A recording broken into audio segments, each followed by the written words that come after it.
bachcho, let's read the question. The question says, which of the following statements is incorrect for chemiosmotic hypothesis? A.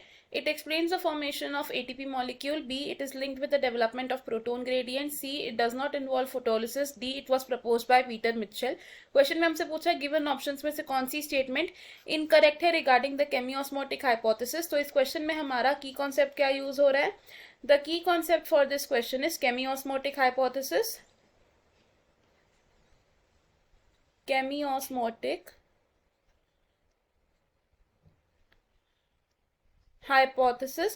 केमियोस्मोटिक hypothesis किसने propose की थी? It was proposed by Peter Mitchell. और इस hypothesis में क्या describe किया गया है? In this hypothesis ATP synthesis की प्रोसेस को डिस्क्राइब किया गया है.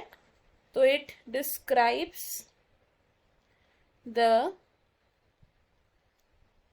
Synthesis of ATP. और according to this hypothesis ATP की सिंथेसिस किस वजह से हो रही है? क्योंकि एक प्रोटॉन ग्रेडियंट की डेवलपमेंट हो रही है. Due to development of proton gradient. अब दो ऐसे सेल ऑर्गेनल्स हैं जिनमें केमियोस्मोटिक हाइपोथेसिस के अकॉर्डिंगली ATP की सिंथेसिस होती है. और वो दो ऑर्गेनल्स हैं हमारे माइटोकॉन्ड्रिया एंड क्लोरोप्लास्ट. माइटोकॉन्ड्रिया में जब ATP सिंथेसिस होती है बाय केमियोस्मोसिस तो इसे हम कहते हैं ऑक्सीडेटिव फॉस्फोराइलेशन. और क्लोरोप्लास्ट में जब केमियोस्मोसिस के थ्रू ATP की सिंथेसिस होती है तो हम इसे कहते हैं फोटो फॉस्फोराइलेशन. अब क्लोरोप्लास्ट में ATP की सिंथेसिस होती है बाय फोटोफॉस्फोराइलेशन. अब फोटोफॉस्फोराइलेशन मतलब क्या होता है कि लाइट की प्रेजेंस में ATP की सिंथेसिस हो रही है और ड्यूरिंग द लाइट रिएक्शंस या फिर फोटोकेमिकल फेज ऑफ फोटोसिंथेसिस क्या होता है? Splitting of water molecule. तो वाटर मॉलिक्यूल की स्प्लिटिंग कैसे होती है?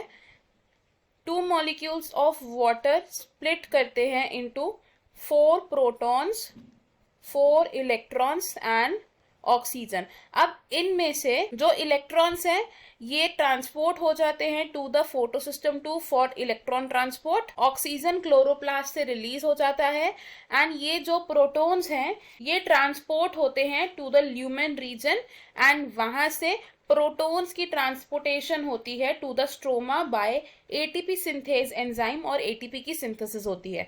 अब ATP सिंथेज कॉम्प्लेक्स किस तरीके से अरेंज होता है इन क्लोरोप्लास्ट ये देखते हैं. तो लेट्स से ये है हमारी थाइलाकॉइड मेम्ब्रेन. अब इस थाइलाकॉइड मेम्ब्रेन में हमारा ATP सिंथेज कॉम्प्लेक्स अरेंज्ड है जिसमें हमारे पास दो तरीके के पार्टिकल्स होते हैं which are F0 and F1 particle. तो ये है हमारा F0 particle and this is F1 particle. This side is lumen region और ये साइड है हमारी स्ट्रोमा रीजन. अब ल्यूमेन रीजन में क्या होता है? प्रोटॉन ग्रेडियंट डेवलप हो जाता है. अब due to the development of proton gradient क्या होता है? F0 पार्टिकल एक्ट करता है एक प्रोटॉन चैनल की तरह और F1 पार्टिकल में प्रेजेंट होती है catalytic sites for ATP formation. अब F0 F1 के थ्रू ये प्रोटॉन्स मूव करते हैं टू द स्ट्रोमा और ADP कंबाइन करता है इनऑर्गेनिक फॉस्फेट के साथ और प्रोटॉन्स की एनर्जी से क्या बनता है? ATP मॉलिक्यूल बनता है. हमारे पास अब जो ऑप्शन है अगर हम वो ऑप्शंस देखें अब तो फर्स्ट ऑप्शन हमारा रॉन्ग होगा बिकॉज ये स्टेटमेंट बिल्कुल करेक्ट है फॉर केमियोस्मोटिक हाइपोथेसिस. ऑप्शन बी में जो स्टेटमेंट दी है वो भी करेक्ट है फॉर केमियोस्मोटिक हाइपोथेसिस तो ये ऑप्शन भी रॉन्ग होगा.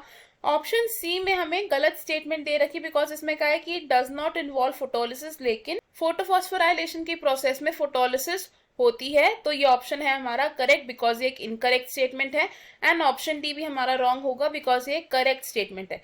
सो इस क्वेश्चन में हमारा जो करेक्ट आंसर है it is option C. I hope you understood it. All the best. Thank you.